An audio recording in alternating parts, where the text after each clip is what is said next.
A short while ago, Team Brunel have taken the lead in leg 10 of this edition of the Volvo Ocean Race, and they have looked very strong indeed. In fact, they have pushed ahead. The distance now between Team Brunel and second place Mafre is 0.4 nautical miles. Conrad, this boat is absolutely on a roll. They are not showing any signs of weakness at all. None. It was pretty amusing an hour or so ago when they went over the top of Mafre, and the two boats had a middle of the North Sea 30-knot wind. Wasn't a luffing match. They did a big bear away on top of each other, but they were basically match racing each other in the thick of a storm, and just incredible. We haven't seen such close contact all the way through the race, and certainly not with such high stakes. And it's still not over yet. I mean, Mafre have, on the latest update, they have whittled the distance down to 0.2 of a nautical mile, as we're just seeing slightly over 1,000 meters. Boat speed-wise, you've got to give it to Brunel at the moment. They are consistently just that little bit faster. I mean, if you're Xavi Fernandez and the crew on board the Spanish boat at the moment, you would just be, well, I'm not going to say panicking, but you'd be scrapping around trying to find out what is that one setting that's just slightly wrong. Yeah, it's hard to say. I would love to be able to unpack what this team has done, because then I could uncork it every time that I go to sea as well. But it remains a mystery, and it's only going to come out potentially at the end of the race. But this is truly remarkable in the sense that they have, over the course of the evening and then into today, they have ground down these boats, and it's not just a burst of speed. This is raw skill, raw talent, but also enthusiasm and stamina to be able to maintain the level of intensity required to do the sail changes that we saw last night. We'll be showing you incredible footage that we saw last night, that we showed you during the quick fix, and we'll show it to you again and sort of unpack what's going on in the daily live. But these guys have been doing brutal sail changes in the middle of the night and 30, 40 knots of wind, and that's what it takes to keep on driving forward. But then it comes down to the little details. Everybody's pushing hard, but these guys have somehow found an extra special gear. And belief as well, because it would be fair to assume that they felt certainly like the mountain was getting taller in front of them. More and more boats out there in the lead. They were falling off in the earlier stages of this leg. I mean, just to dig deep like that, keep believing in yourself, I mean, hats off to them. Yeah, this is absolutely a testament to the leadership of Bauerbecken and the mental coaching that they have put together in this team, that they have welded all of the 9 individuals on board this boat into one single unit. And that's impressive, because they started the race on the back foot, they suffered early on, and just need to think about the contrast of the way that these two boats, Brunel and Mafre, got to this position. That one boat came in and they couldn't put a foot wrong. They won everything early on, and then sort of tailed off. Then we've got Brunel, who suffered all the way to Auckland, halfway around the world, and then ramped it up to get to this point. Now they're going to be tied on points. They're tied on the water. This is incredible. Absolutely unbelievable. Not something that you would have assumed was going to happen if you tuned into the race 24, 48 hours ago. But here we are watching live images from Team Brunel in the lead in leg 10. They really are well within reach of that overall Volvo Ocean Race Trophy. If they can win this leg, claim the bonus point, put Mafre, put Dongfeng Race Team firmly behind them, then going into that last leg from Gothenburg to The Hague, it is all on. The action will come down to that final finish line. We're going to stay with these live images as long as we can, but also we are going to have a little bit of a listen in, see if we can get an idea of what the racing is like right now as Team Brunel pushes hard and fast and tries to extend their lead.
If you have just joined us here, we are watching an unbelievable scene from race control in Alicante with Team Brunel out in the lead. It was not that way 2 hours ago. It certainly wasn't that way 24 hours ago. But now Bauerbecking and the Dutch team are out in front and looking very healthy. With Mafre in second, it is then Team AkzoNobel in third place. Behind them, there's a very important battle raging as well. It's got big ramifications for what happens at the front and big ramifications for what happens at the back of the overall scoreboard. Dongfeng Race Team and Turn the Tide on Plastic. The two boats very close together at the moment. It's going the way of Charles Cordrelia and the Chinese team, but Di Kafari is digging in her heels and fighting hard to try and get back in front of Dongfeng Race Team. Then we've got Vestas 11th Hour Racing back in 6th place. Sun Honkai Scallywag, who lost out early in the race, closed down the distance, but now are just struggling to crack back into that top 30 nautical miles where the rest of the fleet are. They are fighting hard in 7th place. But the time is ticking down. We're into the final push to the finish line in Gothenburg. We've already seen the top of Scotland. Pretty much, we're already through the North Sea. Norway is on the horizon, and from there, the breeze will continue to blast these teams in at impressive speeds all the way into the finish line. Now, the overall standings here we've got displayed at the bottom. If the boats finish in the positions as they are right now, if nobody else manages to move around their opposition on the water, the scores will get very interesting indeed. These will be the standings. In first place, it's going to be Mafre. They will move up on 65 points. Brunel shares the same points as well on 65. Dongfeng Race Team on 64 points. But Conrad, total elapsed time. There's a bonus point waiting for the Chinese boat. Yeah, there's so much you need to keep in mind here. So we've got this extra bonus point. That would bring us up to a three-way tie of 65 points. And so a little bit tricky. You need to keep in mind that the total elapsed point bonus that it looks like, be applied to Dongfeng Race Team once they get to The Hague. So they will be in third place in behind the top two, split on 65. But remember, that split, there is a tiebreaker, which means that the import race, all of the import races that all of the boats have been doing all the way around the world, will finally come into play. And that means that Mafre will be the top dog on 65 points, but with a tiebreaker in their favour. Yes, it'll come into play, but only for Gothenburg, because if we've got three boats all tied on points, it's going to be who beats who for that final leg. If we have a tie, a proper pure tie in Gothenburg, we cannot have a tie by the time we get to The Hague. What this means is it's going to be all about who beats who on that final leg. But, Conrad, scenes now on board Team Brunel. We've got live images come through, and it looks like a reef may be coming out of the main. That's right. It looks like they were on 2 reefs before. Now they're shaking it out just to 1. Looking at the true wind speed and the statistics that we've got in front of us now, they're at 88 degrees true wind angle, so near as can be, maybe even full main. Basically on a beam reach there, near as we can see, and 28 knots of wind. So incredible to be sending more sail up in that condition. Clearly they know how to make it go. They know the crossovers. They know when the boat needs more power. But if you are watching this at home, if you're the average sailor and you're out there sailing in your Beneteau or Bavaria, would you be sending more sail up into the sky when you've got 28 to 30 knots gusting 35?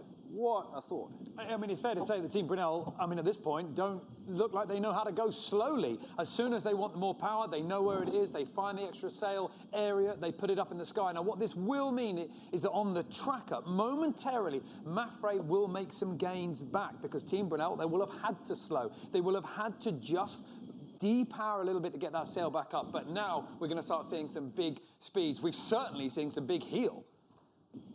Yeah, for sure. They need to be a little bit delicate about that. And it does look like they went to full main looking at that sail now.